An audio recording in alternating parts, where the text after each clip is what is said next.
Chapitre 3. Un verre entre potes. J'attends Rodrigue à la terrasse de notre pub favori. Il fait très chaud et beau pour une fin de mois d'avril. C'est d'ailleurs pour ça qu'il est allé à la plage, à mon avis. En plus, lui, il vient de Guérande. Là-bas, c'est le pôle Nord toute l'année. Pour lui, ici en Gironde, ce sont les tropiques. Enfin, je crois. À dire la vérité, je ne suis jamais monté là-haut. Mais j'ai sûrement raison. Galabru le dit lui-même dans Bienvenue chez les Ch'tis. C'est le Nord. C'est donc sûrement vrai. La Bretagne n'est pas loin du Nord-Pas-de-Calais. Faudrait quand même que je vérifie. J'ai un doute. J'ai beau avoir voyagé dans plusieurs pays du monde, je ne connais pas grand-chose de toute la partie nord de la France. Ah, le voilà justement qui arrive, le visage tout rouge des UV de la journée. Eh ben, tu as capté le soleil aujourd'hui, pendant que je faisais ton boulot, lui criai-je avant qu'il n'arrive près de moi. Il s'approche et me tapote l'épaule en souriant. Oui, c'est vrai, je suis vraiment désolé de t'avoir laissé en plan comme ça, mais je ne pouvais pas faire autrement. C'était plus fort que moi. Impossible de rester dans ces conditions. Quand Hortense m'a dit qu'elle m'envoyait un avertissement, j'ai eu l'impression d'être un gamin devant un prof parce que j'avais racketté un camarade après l'avoir frappé et tué ses parents. Un truc grave en somme. J'ai eu un sentiment d'injustice qui est ressorti d'un coup et j'ai eu envie de me révolter.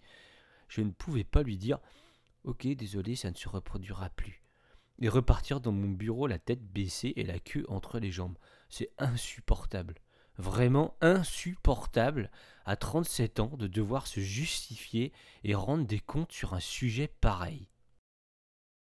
Son sourire a disparu. Il semble vraiment touché au fond de lui. Tu n'exagères pas un peu là Tu sais bien que c'est comme ça la vie en entreprise. Il y a des règles, il faut les respecter. Ce n'est pas si compliqué, si? Pour toi peut-être qui adore la compta, mais moi franchement j'en ai ras le bol de ce boulot, mais vraiment ras la casquette. Et en plus tout foire dans ma vie. Je n'arrive même pas à me trouver de femme, ne serait-ce que pour me faire oublier ces journées si longues et ennuyantes. Je ne dis pas ça pour toi, heureusement que tu es là. Au moins on peut discuter musique, voyage, sport ou autre. Mais il faut que je fasse autre chose de ma vie, je ne peux pas continuer comme ça. À mon âge, je peux faire des formations, apprendre un nouveau métier, voyager tout seul, vu que Eva m'a planté comme une merde il y a 8 mois.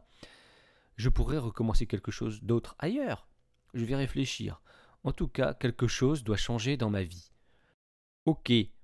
Donc en gros, tu m'annonces que tu n'es plus mon collègue. Je le sens un peu gêné. Il continue. C'est sûr qu'après l'esclandre que j'ai provoqué, je ne vais pas revenir. D'une part, je n'en ai pas du tout envie. Et d'autre part, je ne durerai pas longtemps de toute façon avant de faire une dépression. Allez, je te paye un coup pour fêter ça. Haha. T'inquiète, tu vas trouver un nouveau collègue. Ou une nouvelle, bien plus mignonne que moi. Mais fais attention, hein. No job in job. Hein. Après, c'est le bordel. Hahaha. Note de fin de page. Pas de zizi au boulot. Eh bien, tu es en forme tout compte fait. En fait, je pense que ça m'a libéré de vider mon sac comme ça. Je suis soulagé, je me sens plus léger, plus de boule au ventre, comme quand tu as mal aux dents et que le dentiste, bien que te faisant mal en te soignant, enlève cette douleur. Tu vois le truc? Il fallait que ça sorte, il fallait que quelque chose se passe. Je ne pouvais pas continuer comme ça. Je vois. J'avais un pressentiment bizarre ce matin. Apparemment, j'avais vu juste.